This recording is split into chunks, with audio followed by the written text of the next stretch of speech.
Hello and welcome to Video Notes 5.5. We're going to talk about chi-squared tests again, but this time it's chi-squared test for two different things. It's actually the same test. The mechanics of it all are exactly the same, but it's just testing for different types of hypotheses, different sort of questions that you have. So we're going to look at first the chi-squared test for homogeneity, okay, which tests whether or not the distributions for counts of one categorical variable from multiple populations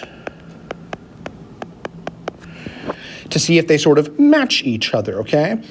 So we're going to see that the formulas and everything is still the same as the goodness of fit test, but it's a little more involved. If we were to do this by hand, it's a little bit more of a crunch. The goodness of fit test is already a little bit of a crunch, but this one for sure. So we're going to let the calculator, once again, do most of the work for us here. So let's look at an example where we would want to use this test for homogeneity. So here we have an educational researcher that's curious about whether students perform at differing levels on two standardized tests in relation to state standards. He selected a random sample of 105 students that have taken the two tests and tabulated the results as shown in the table to the right.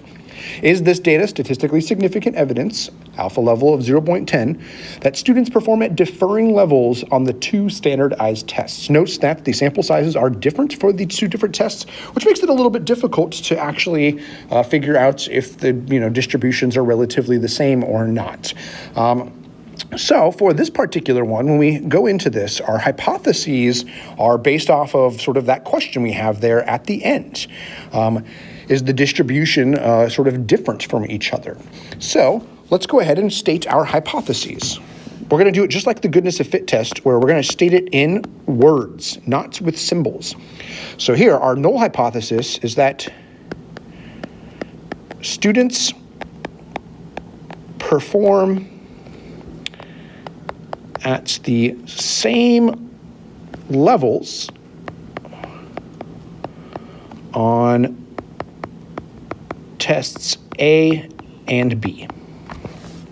So the null hypothesis here is that there is no difference in how they perform on these two tests. Remember, that's sort of how our null hypotheses usually work, is there's no difference, no change, things like that. And our alternative hypothesis, you could probably figure this out based off of the wording of the null, which is that students perform at differing levels on tests A and B.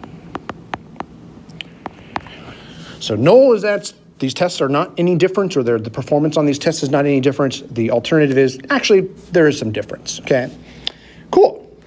So now we're going to go ahead and get into our plan. Our plan is to run a chi-square test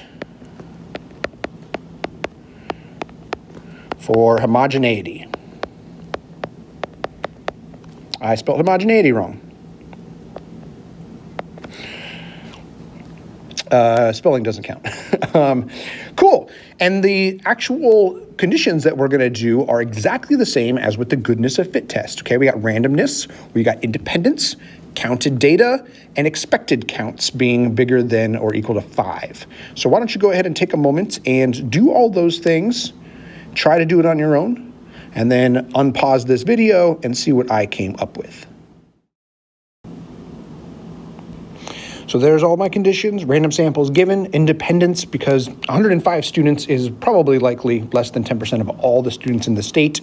Counted data is already given, and our expected counts are going to be 5 or larger. I tested the smallest one, which is the meeting for test A, so that would be the individuals here. It's only 9, which means I know right away that the expected count is going to be bigger than 5, because if the raw count is 9, then the expected is going to be bigger. But there's the calculation for it, where we go our column total, 57, times the ratio 23 out of 105, because that's the row total over the total, which we talked about in class, how to sort of calculate these expected values.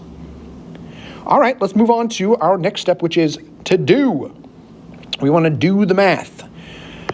So the first thing I'm going to talk about here actually is how to find the degrees of freedom, okay? So with the goodness of fit, it's just how many sort of categories you have, -1. In this particular case, though, there are sort of multiple categories because there's multiple populations we're dealing with.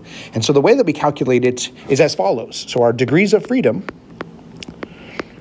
can be found by doing a multiplication of things. It is the number of rows -1 times the number of columns -1.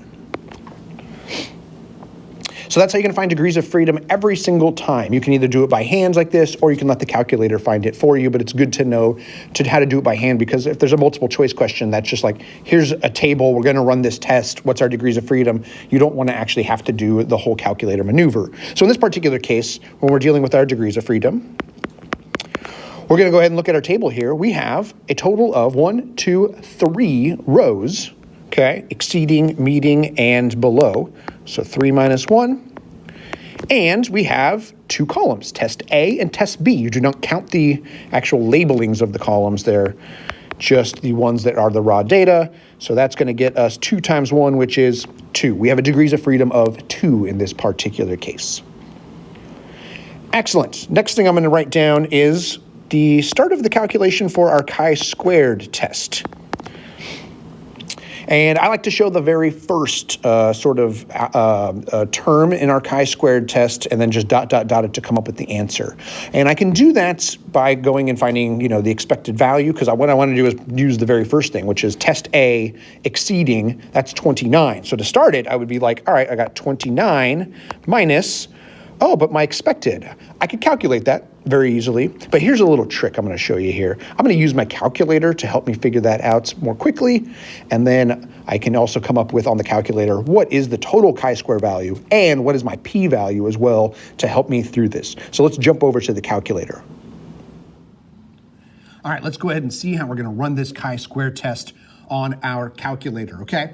So in order to do this, we're gonna actually access a brand new area to our calculator, something that maybe you've never even gone into, but is a good place to actually go and maybe do some discrete math eventually in your life, which is the matrix menu, okay? So we're gonna go ahead and get there. We're gonna hit second, and then you could see here the x to the -1, right above that in blue is the word matrix. We're gonna hit the x minus 1, and it's gonna take us here to this menu.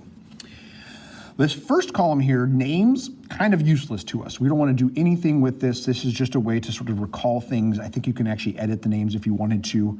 We're not gonna deal with that. Math, there's a lot of cool things you can do with matrices. We're not gonna do any of those things with this. Instead, we're gonna go over to edit, and edit is where we're gonna actually enter in our data into a matrix. If you're not familiar with what a matrix is sort of like a table, like it's just columns and rows where you can input numbers. It's basically a mathematical sort of way of like making a table. If you are in computer science, I believe they call them like arrays or something like that. Anyways, if I'm wrong, you can call me out on it. So we're gonna hit edit. For matrix A, okay? I always do things in matrix A. And so what we want to do is we want to build this up. Right now it's a matrix that is a 1 by 1. It just is a single value. But we want to create enough values here so that way it fits our table. In our particular case, we want to create 6 different cells. And the way we're going to do that is we're going to change our dimensions. We want a 3 by 2 matrix here. You can see there it's 3 different rows and 2 columns. It's always rows times columns, okay?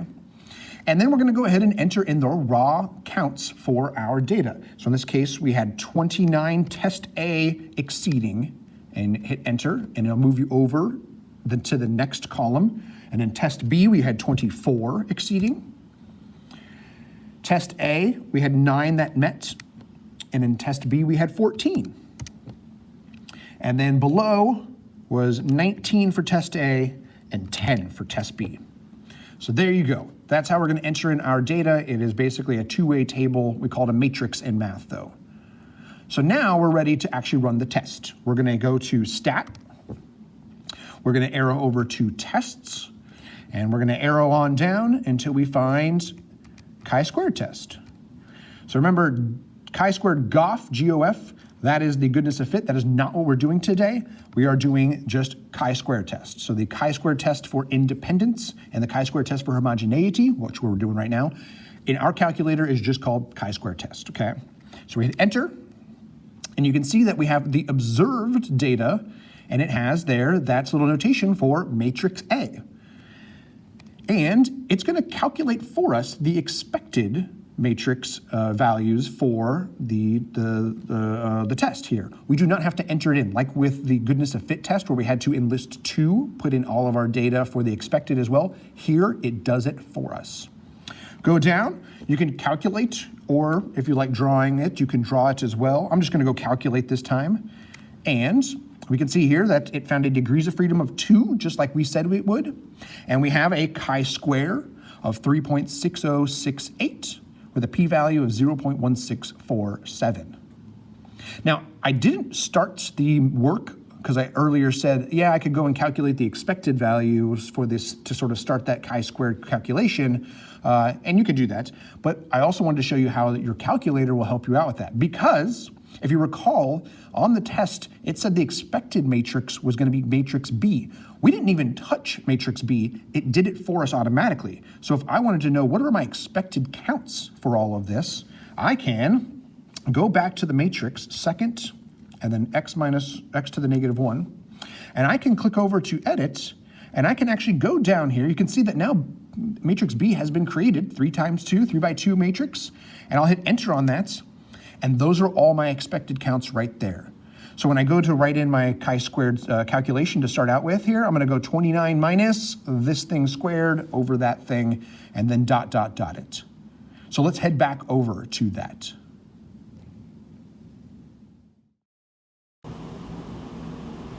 All right, so you see how we can use the calculator. I've written down the information. If you need to pause and write it all down, you can. We got a chi-squared value of 3.6068. And the p-value, getting a chi-square bigger than that, is going to be 0.1647. So now it is time to conclude. In this particular case, since p equals 0.1647 is greater than our alpha level of 0.10, we fail to reject the null hypothesis. We do not have statistically significant evidence that students perform at differing levels on the 2 tests. There you go. Excellent. So that is our first test for homogeneity, okay? Let's go ahead, though, and move to the backside, where we're going to talk about using this exact same mechanics for this test, but for a different purpose in mind in all of this. So let's go ahead and take a look at now the chi-squared test for independence, okay? Which tests whether or not that the distributions for counts for 2 categorical variables from 1 population influence each other, okay? That's what, remember, from probability independence, we're talking about, like, does the probability of one thing occurring affect the probability of another thing? And so here we're thinking about 2 different categories from a single population. Is there a relationship between these 2 things, okay? And so the way to check that from a probability standpoint is we just check that the probability of A given B is equal to the probability of A. So in other words, if whether or not you're given B doesn't change their probability of event A happening, then that means these things are independent. B has no sway on A whatsoever. However, that's a little bit of a black and white sort of scenario. There's obviously nuances and things like that, especially when it comes to sampling variability. So it doesn't allow for any sampling variability.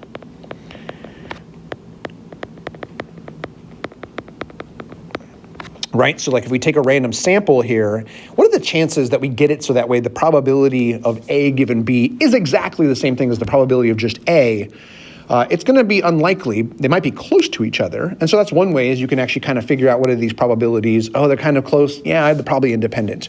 But this test will actually do something similar for us to figure this out. So we have this test here, and the good news is the mechanics are identical to the chi-square test for homogeneity that we just did. It's just that it's for two variables. So last time on the front side, we were dealing with, here are sort of like test scores or test, brackets where they sort of, the results, test results for two different tests. Here, we're going to be focusing in on just one group of people and looking at the different categories. Let's go ahead and look at our very first example. Hepatitis C is a viral disease that attacks the liver and is difficult to diagnose, often going undetected for years as underlying inflammation. Transmitted by blood, hepatitis C has long been known to be more prevalent among drug users who share needles. It also has a reputation for being more common among those with tattoos, as improperly sterilized tattoo equipment can transmit the disease. The University of Texas Southwestern Medical Center conducted a study to analyze whether or not the risk of hepatitis C is related to whether or not people had tattoos. Did the study find statistically significant evidence at an alpha level of 0.01? All right, so let's get into this here. We're going to start with our state. And our hypotheses in this case, it's great because I started with the alternative. That wasn't going to work out for us. What's great is that the hypotheses in this case are sort of always going to be the same. It's just the context that changes a little bit here. And it's not like the previous one. In this case, we're testing to see if these things are independent. Our assumption is that they are independent, always, okay? So in this particular case,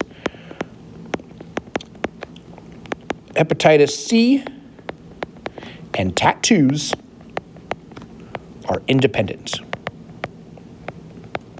So we assume just because you have tattoos does not make you more or less likely to have hepatitis C. But the alternative hypothesis is that hepatitis C and tattoos,